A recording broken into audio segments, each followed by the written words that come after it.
Hi అండి. చూడండి, నేను ఒక బుక్ కోసం మీకు చెప్పాలనుకుంటున్నాను. ఇకిగై అండి ఈ బుక్ పేరు. ఇది ఒక జపనీస్ వర్డ్ అండి.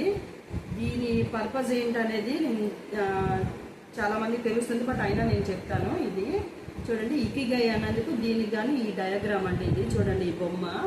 అయితే ఫస్ట్ ఇది ఏంటంటే, నీకేమి ఇష్టం, మనకు కానీ కొన్ని గోల్స్ ఉంటాయి కదా, నీకేమి ఇష్టం, అదే టైంలో నువ్వు దేశానికి ఏం చేయగలవు, అలాగే నువ్వేం చేస్తే మనీ ఎర్న్ చేయగలవు, అదే టైంలో ఏ పనిలో నీకు మంచి నైపుణ్యం ఉంది, అంటే నువ్వు ఏ పని ఎక్కువ ఇష్టంగా చేయగలవు అనేది ఈ డయాగ్రామ్ యొక్క అర్థం అండి, సారాంశం ఇది అన్నమాట.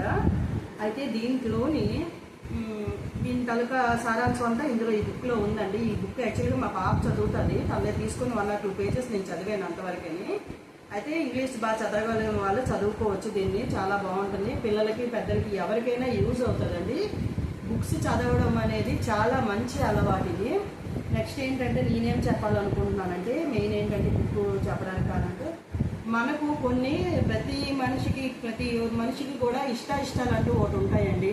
ఈ పని మీద ఒక ఇష్టం ఉంది, ఆ పని అంటే ఒకరికి ఇష్టం ఉంది, ఈ పని అంటే ఒకరికి, అలా కొన్ని డిఫరెంట్గా ఒక్కొక్కరికి ఒక్కొక్క ఇష్టాలు ఉంటాయి. ఆ పని అనేది మనం చేయటానికి దానికి వృద్ధాప్యం అనే కానీ, అంటే దాన్ని ఏమంటారు, రిటైర్మెంట్ అంటారు. కొంత జాబ్ చేసేసరికి రిటైర్మెంట్ అంటారు మనకి, జాబ్ చేసేసరికి రిటైర్మెంట్ అంటారు మనకి. అలాంటిదంటూ ఏమీ ఉండదని మనిషి, అదే మనకు ఇష్టమైన పని చేయడానికి రిటైర్మెంట్ అంటూ ఉండదు అని చెప్పడానికి డిస్క్రిప్షన్లో ఇస్తానండి. మీకు ఎవరికైనా కావాలంటే కొనుక్కుని మీరు ఆర్డర్ చేసుకొని చదువుకోండి, చాలా బాగుంటుంది. మనకి బుక్స్ చదివే అలవాటు చాలా మంచిదండి. నేను కూడా బుక్స్ చదువుతాను ఎక్కువగానే, మా పాప కూడా చదువుతుంది, తన బుక్ ఇది. సో మీకు ఎవరికైనా యూజ్ అవుతుందని నేను దీనికోసం ఒక చిన్న షార్ట్ చేసి పెడుతున్నాను.